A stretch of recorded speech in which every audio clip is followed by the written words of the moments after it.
Welcome to the 2023 NFL Mock Draft here on Forward Progress. Today is the Pittsburgh Steelers edition. If you're new here, I'm going to draft as if I had all the power in the Pittsburgh Steelers this year, who are picking 17th overall in the first round. If you're not new here, you know the drill already. Make sure that you make sure you're subscribed to the channel so that you get notifications when I do more of these going forwards. The Steelers are very interesting heading into this year. They finished 9-8 last year. People are like, 9-8, how did that possibly happen? Seemed like they were terrible for the majority of the year. They were 8-2 when TJ Watt came back from injury. Really had a good second half of the year. Kenny Pickett developed a little bit more. Their win total for this year is set at 8.5 wins, juiced over -120. It's a tough division. They got the Bengals. They have the Ravens. We don't know what's happening with Lamar Jackson yet. The Browns, full season of Deshaun Watson. If he reverts back to his previous form, it is the toughest division in football, in my opinion. The Steelers don't have a ton of needs, and there's been a lot of shuffling around in the offseason so far. If we look at what's happened with offseason moves, they brought in Isaac Seumalo, offensive guard from the Philadelphia Eagles. Just made it to the Super Bowl. Solidifies the interior of that offensive line. They lose Cameron Sutton in free agency to the Detroit Lions. They bring in Patrick Peterson from the Vikings. Patrick Peterson had a dip in the middle of his career. Huge bounce back last year. Cole Holcomb comes in from the Washington Commanders at linebacker. Elandon Roberts, comes in from the Miami Dolphins at linebacker. They've already addressed some of their positions of need. Nate Herbig, they bring over from the Jets, helping with their offensive line play on the interior. Now they lose other players as well. Devin Bush, he just never turned into that number 10 overall pick. Disappointing. He signs a 1-year prove-it type contract with the Seattle Seahawks. They lose Terrell Edmonds to the Philadelphia Eagles. Robert Spillane, one of their linebackers as well, goes to the Las Vegas Raiders. So when we take a look at their depth chart heading into this year and trying to identify where this team needs to improve, there's a few spots that stand out right away. Now, offensively, you have your 1 and your 2, Deontay Johnson, George Pickens, your slot receiver, Calvin Austin, who is a 4th-round draft pick. Gunnar Olszewski has been part of that offense in the past too. They're looking for someone to kind of replace that Chase Claypool productivity that they've had in the past. Very good 1-2, drop off after that. So potentially depth receiver. This left tackle, Dan Moore, this can't happen anymore for the Steelers. Dan Moore is one of the worst left tackles in football. If Kenny Pickett is your franchise guy, you have to protect him. 2 years of Dan Moore, 4th-round pick out of Texas A&M, and it just hasn't worked out. So if a left tackle falls into the hands of the Steelers, they'd love to have.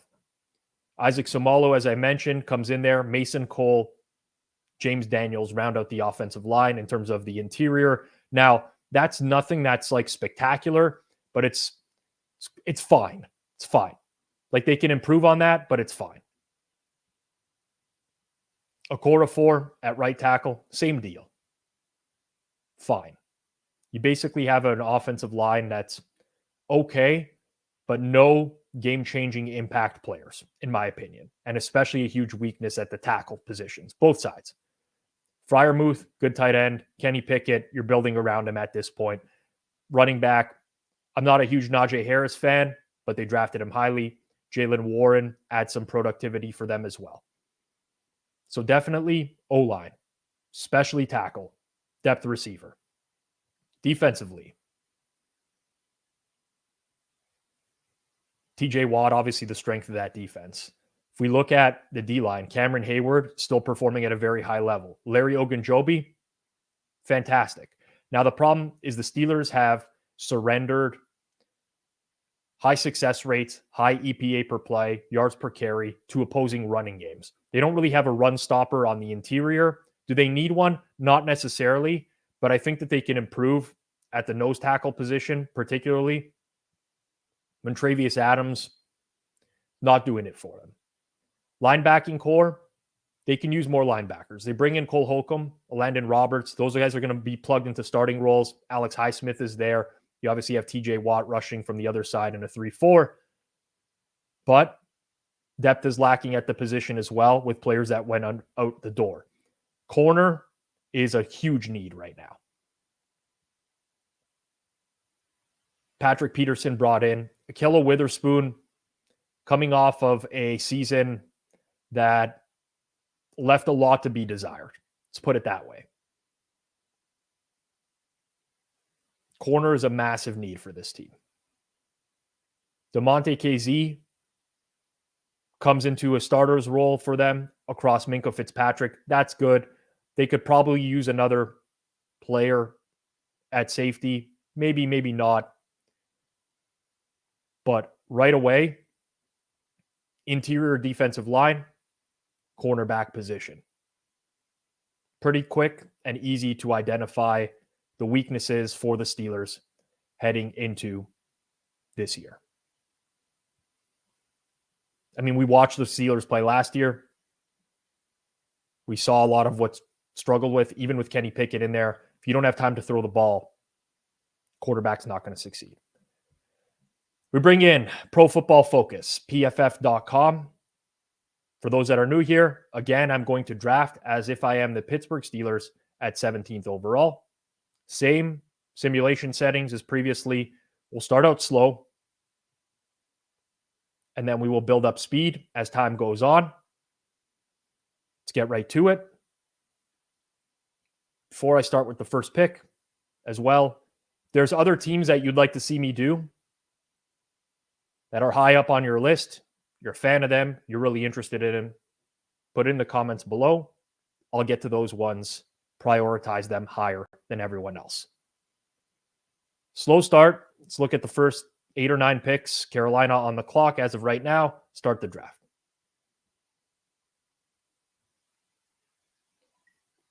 Bryce Young seems to be going first overall. It's been Bryce Young, CJ Stroud, 1-2 every single time. You could flip that order, but it's very likely going to be the case.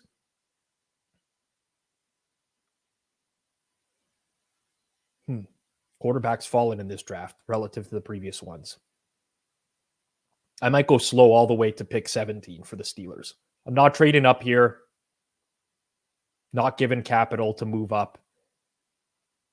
Lots of good players on the board. Teams often make this mistake of just moving it up there and giving up too much to acquire that pick and that player that they love. Steelers not known for doing that. They typically have people fall right into their lap.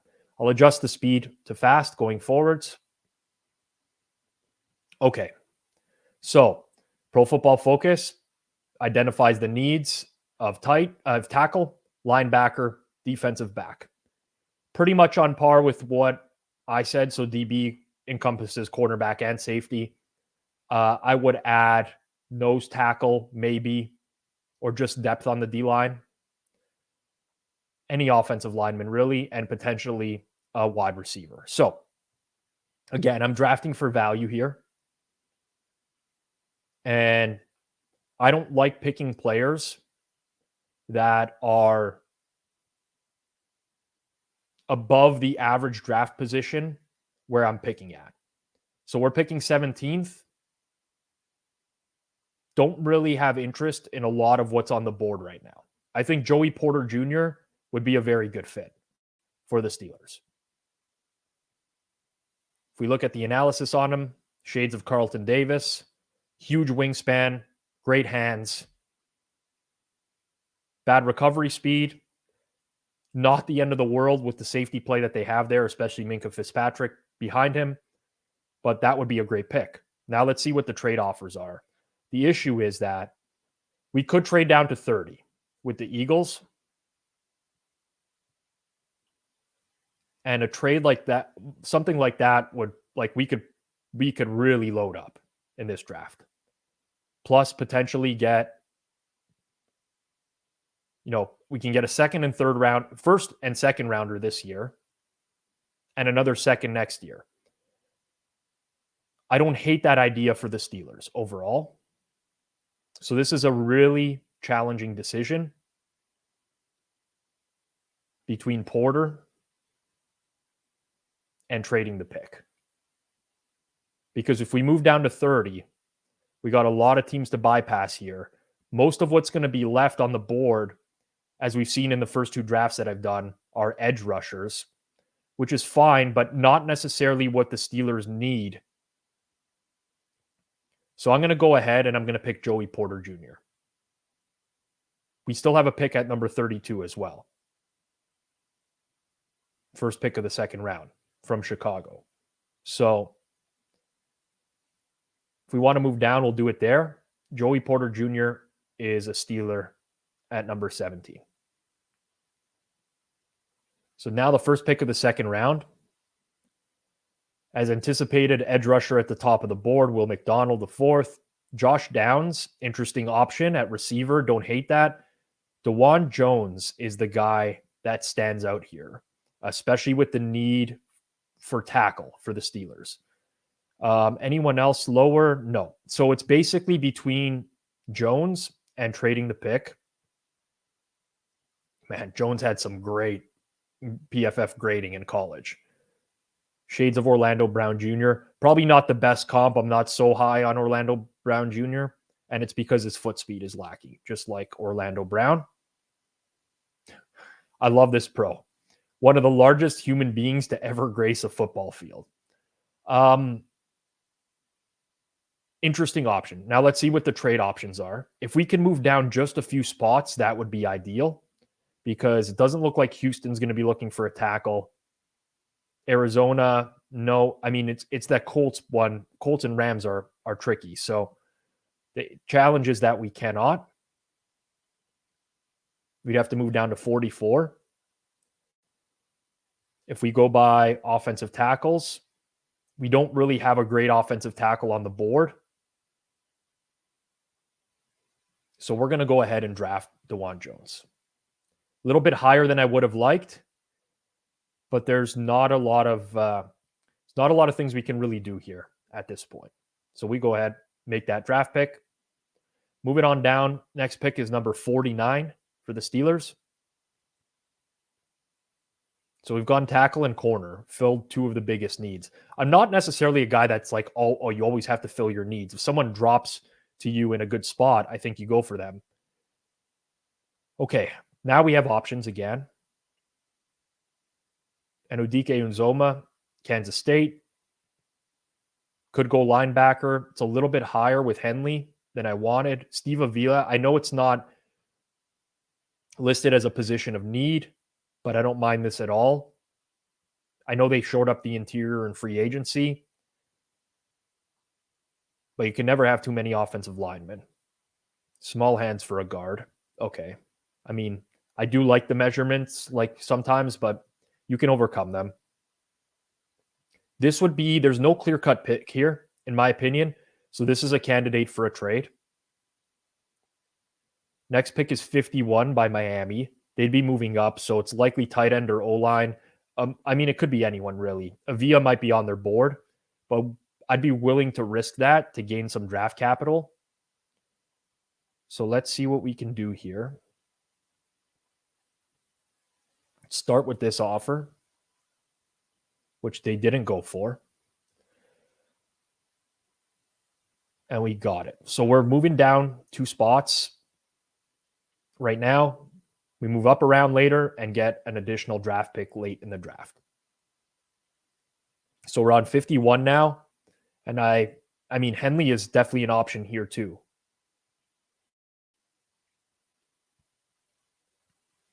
Shades of Dre Greenlaw. I love the comps, by the way.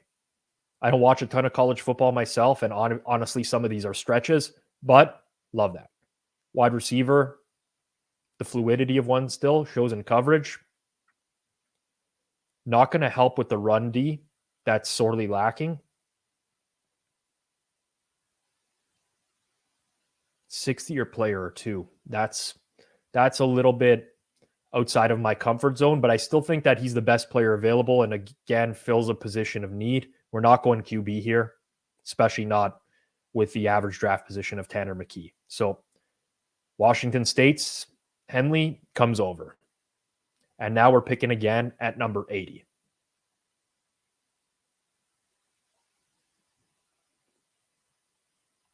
Okay, McKee's still on the board. We could get more cornerback help, which I like here a lot. I mean, Patrick Peterson fills a hole, but he's also 33 years old. So Garrett Williams is really standing out to me right now. Jordan Battle from Alabama. Interesting. A little bit higher than I'd like to draft him at this point with an ADP of 81. Holy geez, he's great. Player grades are fantastic. Adrian Amos is his comp. Okay range. Okay, pretty reliable is what we're getting here. I guess maybe a lower ceiling, but a higher floor. Let's see what the trade offers are to move down just a bit. That Tampa Bay pick, they could definitely be looking at a safety at that point. And they're looking to move up. Garrett Williams. Anyone need corners here? Because we're picking 80 and 84. And this would be pretty unusual. We risk losing Williams, but I think Battle is a higher target right now at this pick with Tampa behind us. Gonna take a risky move here and go Jordan Battle and hope that we get back to Garrett Williams available to us at our next pick. And we do. And I think this is a no-brainer at this point. I'm not even going to think about it twice. Just value pick at a position of need that drops down into our lap. Teams taking corners right behind us. All the Chargers, Ravens, Vikings all need corners. Boom. Done. Now we have a long wait to number 234. So I'm going to pause this and I'm actually going to go turbo and resume this so we can fly through this as quickly as possible with all these late round picks. And now we're just looking for either someone who dropped into our lap, someone who should have gone higher that didn't for whatever reason, or we can address some depth. I mentioned maybe we're looking for another wide receiver here, O-lineman. So, interesting. Safety option. Jervarius Owens. We're not going to know much about these players yet. So it's more so, I mean, do the Steelers want a project QB? Probably not. They have Kenny Pickett. They have Mitch Trubisky. I mean, we know what Mitch Trubisky is, but he's a quality backup at least. I think we're going to go Puka Nakua also would be fine as a depth wideout. Had 2 very good years. Yards per route run is very high. Decent yak. Pretty debatable. We address secondary a little bit. I'm still not sold on the Steelers wide receiving options, so we're going to go Puka Nakua here. And it gets back to us, and we still have Jervarius Owens on the board, which that's a fine option. I'm going to butcher this first name here, so I'm not even going to try. Servochea Dennis. Run defense. Really, really good run D grade, which is honestly sorely needed by this team. 6 feet, 226. I like this as a 7th round player who's probably not going to play, but potentially comes in like some short yardage situations. Let's go for it. And we will end with a QB. 24th pick. I believe the Steelers only have 2 QBs rostered right now, which is true. Aiden O'Connell from Purdue. Come on down.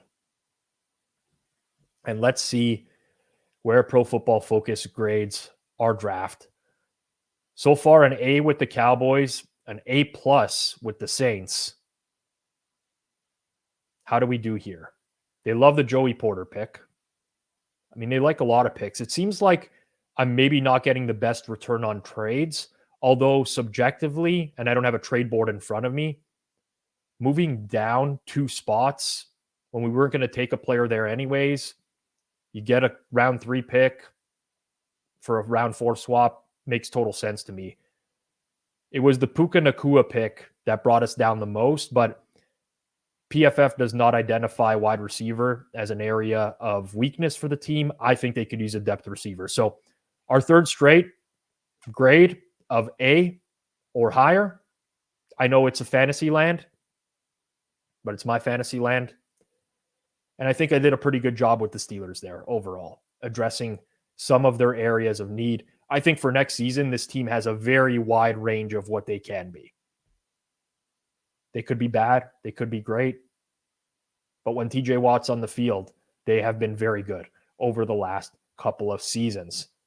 Let me know what you would have done if you were in the Steelers situation. Hit up the comments below. And as I mentioned earlier, if there's a specific team you want me to focus on next, happy to do it. Totally will do it. Throw it in the comments if you'd like to see it. For all of our show updates, you can check us out on Twitter at Forward Progress HQ and at The Hammer HQ. Make sure you're subscribed to the channel, and I will be releasing more of these videos leading up till the NFL draft on April 27th. This has been the 2023 NFL Mock Draft with the Pittsburgh Steelers on the clock.